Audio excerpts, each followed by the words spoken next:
ರಾಜ್ಯ ರಾಜಕೀಯ ವಲಯದಲ್ಲಿ ಈ ಹಿಂದಿನಿಂದಲೂ ಕೂಡ ಅಂದ್ರೆ ಸತತವಾಗಿ 1 ತಿಂಗಳಿನಿಂದ ದೊಡ್ಡ ಮಟ್ಟದಲ್ಲಿ ಚರ್ಚೆ ಆಗ್ತಾ ಇರುವ ವಿಚಾರ ಸಿಎಂ ಕುರ್ಚಿಯ ಕದನ.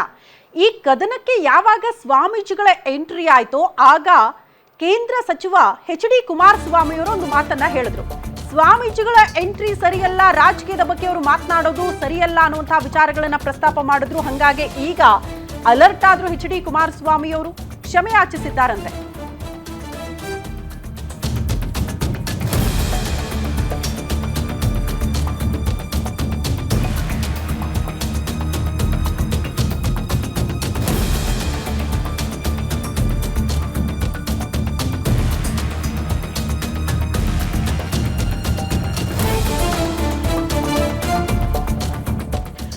ಆದಿ ಚುಂಚನಗಿರಿ ಶ್ರೀಗಳಿಗೆ ಕ್ಷಮೆ ಯಾಚಿಸಿದ್ದಾರೆ ಎಚ್.ಡಿ. ಕುಮಾರಸ್ವಾಮಿ. ಸ್ವಾಮೀಜಿಗಳು ಅವರದ್ದೇ ಆದ ಕಲ್ಪನೆ ಹೊಂದಿದ್ದಾರೆ.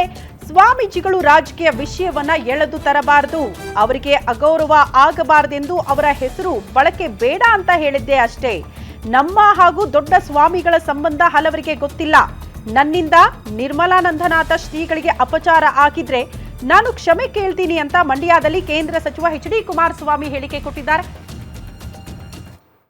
ಒಂದು ಕುಟುಂಬಗಳಿಗೆ ಬೇರೆ ಸಮಾಜದಲ್ಲಿ ಸ್ವಾಮೀಜಿಗಳು ಇಲ್ಲೇ ಇರತಕ್ಕಂಥ ಸಮಾಜಗಳಲ್ಲಿ ಪರಮಪೂಜ್ಯ ಸ್ವಾಮೀಜಿಯವರೇ ಅವರಿಗೆ ಟ್ರೈನಿಂಗ್ ಕೊಡಿಸಿ ಹಲವಾರು ಸಮಾಜಗಳ ಮಠಾಧೀಶರನ್ನ ಸೃಷ್ಟಿ ಮಾಡಿದರೆ ಅದು ಬಾಲಗಂಗಾಧರನಾಥ ಸ್ವಾಮೀಜಿಗಳು ಅಂತಕ್ಕಂಥ ನಾವು ಯಾರೂ ಮರೀಲಿಕ್ಕೆ ಆಗೋದಿಲ್ಲ. ಅದರಿಂದ ಯಾರೂ ನೀವು ಅನ್ಯತಾ ಭಾವಿಸಬೇಡಿ. ನಮ್ಮ ನಿಷ್ಠೆ ಏನು ಅನ್ನೋದು ನಮ್ಮ ಹೃದಯದಲ್ಲಿದೆ. ನಾವೇನು ಹೊರಗಡೆ ತೋರಿಸ್ಕೋಬೇಕಾಗಿಲ್ಲ.